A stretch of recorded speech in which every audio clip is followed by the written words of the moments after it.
देखिए ये अपडेट है, लेकिन अभी वही बात है कि इस गेट से कोई निकला नहीं है, पीछे के गेट से अफसर अभी निकले नहीं है। कुछ गाड़ियां ज़रूर नज़र आ रही हैं, हो सकता है कि दूसरे रास्ते से वो गए हों, पर उन सभी अफसरों को जाना है, प्रयागराज ही जाना है और वहीं वो पहुंचेंगे, क्योंकि खुद मुख्यमंत्री ने निर्देश दिए हैं इन अफसरों को, साफ तौर पर कहा है कि आप वहां पर पहुंचिए, सारी चीज़ों की जानकारी, हर एक चीज़ की जानकारी जो है वो इकट्ठा करिए और फिर बताइए। क्योंकि देखिए मुख्यमंत्री ने तुरंत ही जो 3 सदस्यीय न्यायिक कमेटी है उसका गठन कर दिया, यानी पूरी इसकी जुडिशियल इंक्वायरी होगी कि किस तरीके से अतीक और अशरफ दोनों को, जिस तरीके से 3 हमलावर थे बिल्कुल पॉइंट ब्लैंक, बिल्कुल सटा कर जो गोली मारी है पुलिस की अभिरक्षा में, यानी पुलिस कस्टडी में वो थे और वो हॉस्पिटल उनको ले जाया जा रहा था, जहां एक बड़ी जानकारी अनुभव, 3 दिन से प्रयागराज में रुककर रेकी कर रहे थे हमलावर जिन्होंने गोलियां दागी है, प्रयागराज के रहने वाले नहीं है। कल भी ये तीनों हमलावर घटनास्थल पर पहुंचे थे।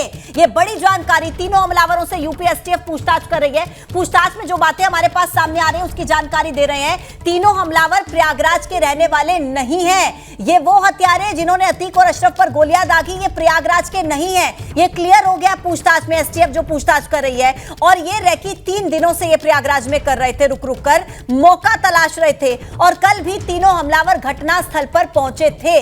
तीनों हमलावर पुलिस की गिरफ्त में है इस वक्त, एसटीएफ इनसे पूछताछ कर रही है। पूछताछ में सबसे बड़ी बात यह सामने आई कि तीनों प्रयागराज के रहने वाले नहीं है। ये तीनों रुक रुक कर रेकी कर रहे थे बीते 3 दिनों से। और देखिए 3 दिन से प्रयागराज में इनकी रेकी चल रही थी, आज इन्हें मौका मिला और इन्होंने हत्या कर दी अतीक और अशरफ की। और देखिए अनुभव हमारे तक कुछ जानकारी पहुंचा रहे थे। अनुभव पूरा कीजिए अपना सेंटेंस। देखिए लगभग 3 घंटे हो गए जब ये जो 3 हमलावर थे इन्होंने हत्या की, अतीक की भी और अशरफ की, और उसके तुरंत बाद इन्होंने सरेंडर कर दिया, इनको फिर थाने ले जाया गया। तो 3 घंटे का वक्त हो चुका है, काफ़ी पूछताछ हो चुकी होगी, काफ़ी पुलिस ने उनसे पूछताछ की होगी, सारी जानकारी भी निकाल ली होगी कि कब आए, कहाँ से आए, कहाँ रुके हुए थे।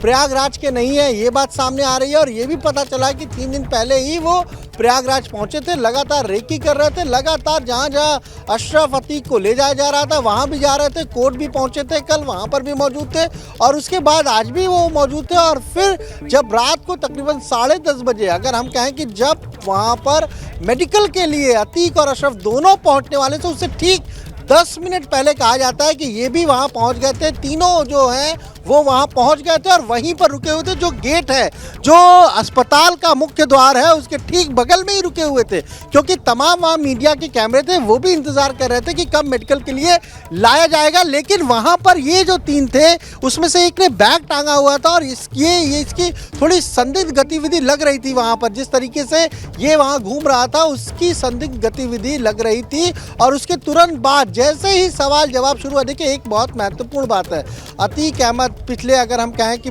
15 दिनों से 10 दिनों से लगातार मीडिया लगातार फॉलो करी, पर पुलिस कभी भी उसके पास कैमरे नहीं पहुंचने दे रही है, कोई माइक नहीं पहुंचने दे रही थी। आज लेकिन जब वो अस्पताल में चेकअप के लिए पहुंचा था तो आपने देखा किस तरीके से वहाँ मीडिया के लोग आसानी से माइक लगा रहे थे, कैमरा था और सबसे वो बात करने जा रहा था। और उसी एंड मौके पर ये 3 हमलावर पहुंचते हैं, बिल्कुल सटा कर पॉइंट ब्लैंक जो है वो गोली मार देते। सबसे पहले अतीक को मारते और पहली ही गोली जो मारते उसमें ही अतीक अहमद हम कहें कि ढेर हो जाता है। और दूसरी गोली मारते हैं वो अशरफ को और अशरफ भी गिर पड़ता है। जो पुलिस वाला था वो उसको पकड़ता है लेकिन तब तक वो गिर जाता है।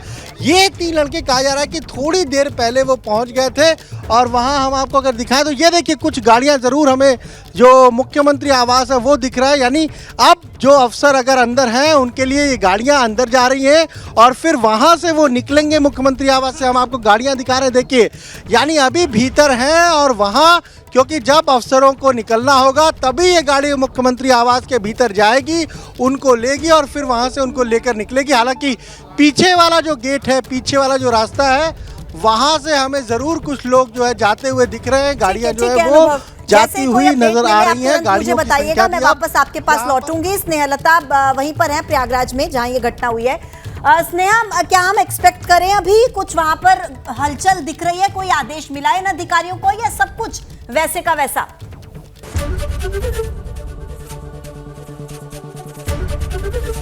एबीपी गंगा, खबर आपकी, जुबान आपकी।